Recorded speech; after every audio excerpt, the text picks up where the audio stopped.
Bonjour et bienvenue à notre échange. Aujourd'hui, on s'attaque à ce qui est souvent l'angle mort de la gestion de flotte, la mission sur le terrain. C'est vraiment le moment où la stratégie, bien définie dans un bureau, vient percuter la réalité. C'est là que tout se passe. Les véhicules bougent, la valeur se crée, mais c'est aussi là que les coûts s'envolent, souvent sans aucun contrôle. C'est exactement ça, le point de friction. Et la question qui nous occupe aujourd'hui, c'est bien celle-là. Est-ce qu'une structuration très rigoureuse, presque automatisée des missions est vraiment la clé de la performance? Ou est-ce qu'en voulant tout contrôler, on ne risque pas au fond d'étouffer ce qui fait la force des équipes? Leur capacité d'adaptation, leur intelligence du terrain? De mon côté, je suis convaincu que pour vraiment optimiser, il faut transformer chaque mouvement en une donnée stratégique. Et ça, pour moi, ça passe obligatoirement par un cadre numérique strict. Je ne vois pas d'autre voie possible. Et moi, à l'inverse, je défendrai l'idée que cette quête du contrôle total est en fait une illusion. En voulant canaliser toute improvisation, on finit par dévaloriser l'expertise des gens sur le terrain et au final, on les empêche de bien faire leur travail. Alors, mon point de vue part d'un constat très simple. Dès qu'un véhicule quitte l'entrepôt, la plupart des entreprises, elles naviguent à l'aveugle. La mission, elle devrait être ce que j'appelle une unité de valeur. Je veux dire par là qu'elle doit être mesurable, en coût, en temps, en rentabilité. Or, aujourd'hui, c'est souvent juste une addition de dépenses incontrôlées. Le carburant, le temps passé, les péages, on ne pilote rien, on subit. Ma solution, c'est donc de traiter la mission comme la boîte noire de l'activité. L'idée, ce n'est pas de fliquer, attention, mais de structurer pour comprendre. Chaque kilomètre doit avoir une raison d'être, doit être tracé et doit pouvoir être optimisé. Et pour y arriver, il faut un cadre automatisé qui s'appuie sur ce qu'on appelle un référentiel structuré. Attendez, juste pour clarifier ce terme, un référentiel structuré, qu'est-ce que c'est en pratique pour la personne qui nous écoute? C'est très simple. Il faut imaginer une sorte de catalogue préapprouvé de toutes les destinations, de toutes les tâches, de toutes les routes possibles. Au lieu que le conducteur tape à la main, visite client chez Martins et Fils à tel endroit, il sélectionne simplement cette option dans une liste. Et l'avantage est énorme. On élimine quasiment l'intervention humaine dans la saisie et donc les erreurs, les approximations. La donnée, du coup, devient fiable. Et là, on change complètement de dimension. On passe d'une gestion où l'on constate les problèmes après coup à un pilotage en temps réel. C'est ça, transformer un mouvement en données exploitables. On ne voit plus mission X a coûté 5 € de carburant. Non, on voit que la mission vers ce client prend systématiquement 20% plus de temps que prévu le mardi, ce qui nous coûte X milliers d'euros sur un an. Voilà la différence entre subir une dépense et piloter un coût. Je comprends parfaitement l'attrait de cette vision, elle est très logique sur le papier. Mais pour moi, elle repose sur une hypothèse qui en fait ne tient pas la route. L'idée que la réalité du terrain est prévisible. Or, par définition, elle ne l'est pas. Votre référentiel structuré, aussi complet soit-il, ne pourra jamais contenir toute la complexité du réel. En voulant, comme vous le dites, canaliser l'improvisation, on envoie un message très clair aux équipes. Vous n'êtes pas des acteurs intelligents, vous êtes des exécutants. Votre rôle est de suivre un plan. Point.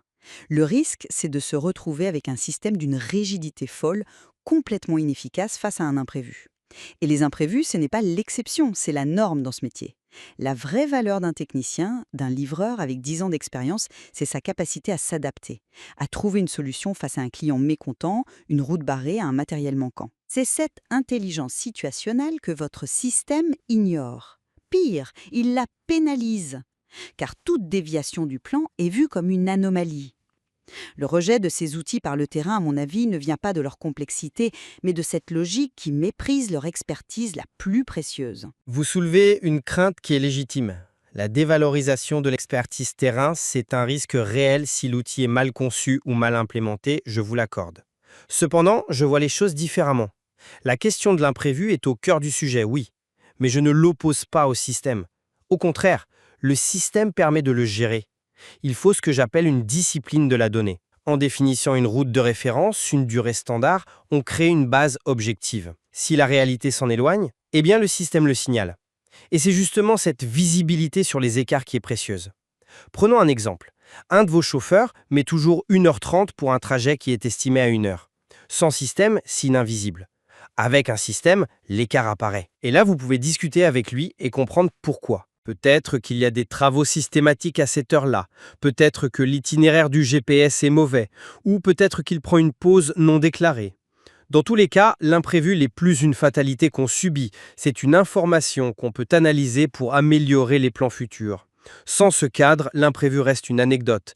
Avec ce cadre, il devient une source d'apprentissage pour toute l'organisation. D'accord, je comprends votre point sur l'apprentissage, mais c'est vraiment là qu'on ne voit pas les choses de la même façon. Vous partez du principe que l'écart est toujours une anomalie négative, un coût à corriger.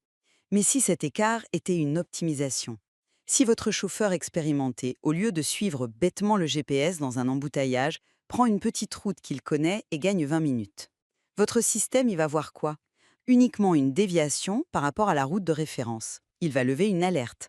Comment votre système fait-il la différence entre un conducteur qui prend un détour pour une course personnelle et un autre qui prend le même détour pour éviter un accident et mieux servir un client?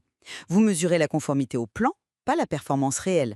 Vous créez un système qui risque de récompenser l'obéissance aveugle et de punir l'initiative intelligente. En fait, on se prive d'une intelligence collective qui remonte du terrain et qui est pourtant la plus riche. Je ne suis pas convaincu, parce que je pense que vous sous-estimez comment l'automatisation peut au contraire valoriser la compétence humaine. L'objectif n'est pas de transformer l'opérateur en robot, c'est de le débarrasser de toutes les tâches à faible valeur ajoutée qu'il pollue. Grâce à ce que le système appelle une intelligence contextuelle, on peut automatiser énormément de choses. Par exemple, si le conducteur se géolocalise sur un site client spécifique, le système peut pré-remplir le centre de coût, le type de mission et même le moyen de paiement à utiliser. L'interface reste ce qu'on appelle épurée. L'idée est simple. Moins il y a d'intervention humaine dans la saisie, plus la donnée est fiable. Du coup, l'humain n'est plus un agent de saisie glorifié. Il est libéré pour se concentrer sur son vrai métier, l'intervention technique, la relation client, la qualité de la livraison. On ne réduit pas son rôle, bien au contraire. On le recentre sur ce qui compte vraiment. Épurée ou juste restrictive. Je suis désolée, mais je n'achète pas cet argument. Cette vision, même si elle simplifie la saisie, elle cantonne l'opérateur à un rôle passif. Vous dites qu'on le libère, mais que se passe-t-il quand la réalité exige une solution qui n'est pas dans le catalogue? Si toutes les options sont pré-remplies et verrouillées au nom de la fiabilité, le technicien sur place est coincé. Imaginez, il arrive chez un client pour une réparation simple, prévue dans le système. Mais sur place, il découvre une panne beaucoup plus grave qui nécessite des pièces non prévues et 3 heures de plus. Qu'est-ce qu'il fait? Le système ne lui propose que l'option réparation simple. Il est alors obligé soit de choisir une option incorrecte pour pouvoir clôturer sa mission, ce qui fausse complètement les données, soit d'appeler le bureau, de perdre un temps fou et de créer des contournements. Dans les deux cas, on obtient l'exact inverse de l'objectif visé. On dégrade la qualité des données qu'on cherchait à fiabiliser. L'efficacité de votre système repose sur l'hypothèse un peu arrogante que la réalité va sagement se conformer au modèle qu'on a défini pour elle.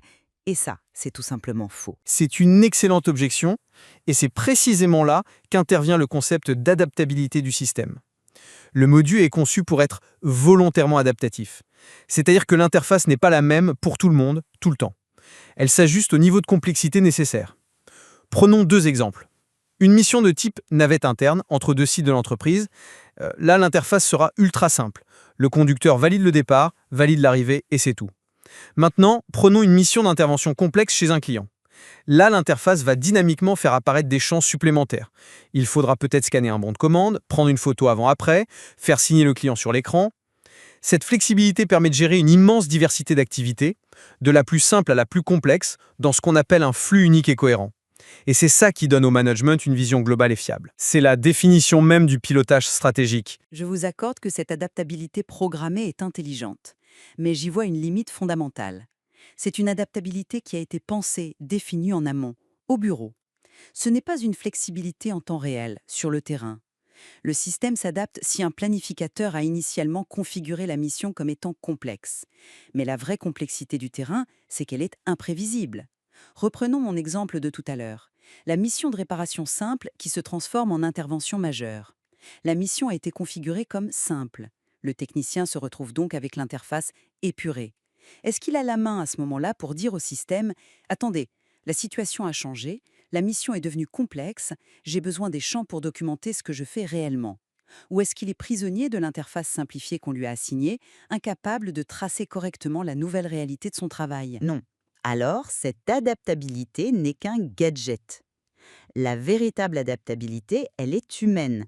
Elle ne peut pas être uniquement logicielle. Vouloir enfermer l'humain dans un cadre, même un cadre qui se dit adaptatif, c'est nier la nature même de son apport.